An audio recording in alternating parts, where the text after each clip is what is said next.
केन्द्रापड़ा जिला राजकनिका ब्लॉक प्रतापपुर रे श्री अनंत नारायण नूतन मंदिर प्राण प्रतिष्ठा उत्सव महासमारोह अनुष्ठित हो जाइछि।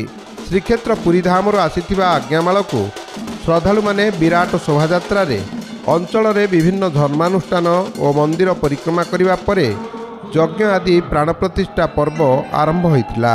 मु बहुत खुशी अनुभव करछि एवं निजको बहुत भाग्यशाली अनुभव करछि जे आज मु एते बड़ पाई पारछि सौभाग्य। मु आज्ञामाल को मुंडर मुंडई सारा ग्राम भ्रमण करुछि। किंवदंती अनुजाई ग्रामर धर्मपरायण व्यक्ति स्वर्गत दैतारी मिश्र भक्ति रे संतुष्ट होई प्रभु स्वप्नादेश तांको सहित ग्राम को आसवाक चाहिए, हेले घरे उषुना अन्न परसा जाउथिबारु दैतारी अनिच्छा प्रकाश सत्वे स्वयं अनंत नारायण तांको पछे पछे ग्राम को आसीथिले। ये ठाकुर होउचंती जीवंत ठाकुर। 200 वर्ष पूर्व स्वर्गत दैतारी मिश्र से स्वप्नादेश है तांकु मु तो सांगरे जीवी से सेठू कहले आज्ञा मु तो उषुना खाऊची मोर तो आपण को खाइया दे पारिबी कहले ठीक अच्छे मु भी से उषुना खाइबी किंतु तो सांगरे जीवी। प्रथमे 200 वर्ष धरी चाल छपर घरे पूजा पाउथिबा प्रभुंक पई सुंदर मंदिरटे निर्माण करी प्रतिष्ठा और शिला विग्रहर प्राण प्रतिष्ठा करागला। मुख्य आचार्य पंडित अशोक कुमार षडंगी वेदपाठी राकेश कुमार समेत ओडिशार सुनामधन्य पंडित जगन्नाथ नंदक द्वारा गोपूजा सूर्य पूजा शाला पूजा प्राण प्रतिष्ठा सहित पूर्णाहुति आदि कार्यक्रम एक आध्यात्मिक परिवेश रे संपादित होइथिला।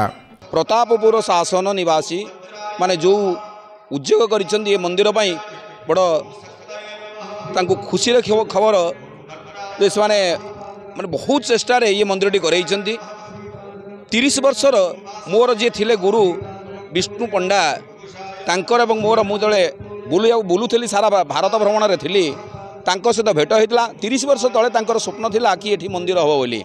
शताधिक श्रद्धालुक शंख हरिबोल हुड़हुड़ी ध्वनि रे प्रकंपित परिवेश रे नवग्रह सहित श्री अनंत नारायण विग्रह मंदिर रे स्थापन कर जाइथिला। प्रत्येक दिन संध्या समय रे दृष्टिहीन मानक द्वारा भजन संध्या, कटकरू कलाकार मानक द्वारा भजन, गायत्री भजन मंडलीर बालिका कलाकार मानक द्वारा भजन आदि परिवेषण करा जाइथिला। 3000 वर्ष पूर्वर ठाकुर आगु आम गाँव दैतारी मिश्र नामर जड़े व्यक्ति कलिकता आनी से ठाकुर को पूजा करुले। एवं प्रभुंर कृपा बल एवं आम ग्रामवासी मैंने मिसी समस्ते बड़े बड़ मंदिर कर समस्त अक्लांत परिश्रम और उद्यम सते मंदिर आज आम गाँव में प्रतिष्ठित होती, जार फलस्वरूप आम गाँव विवाहित महिला माने एवं जो माने देश बाहर थिले आम गाँव पुआ माने आउ चाकरिया पुआ माने एवं समस्ते मिलीमिशी ए कार्यक्रम को आम उपभोग करुचु।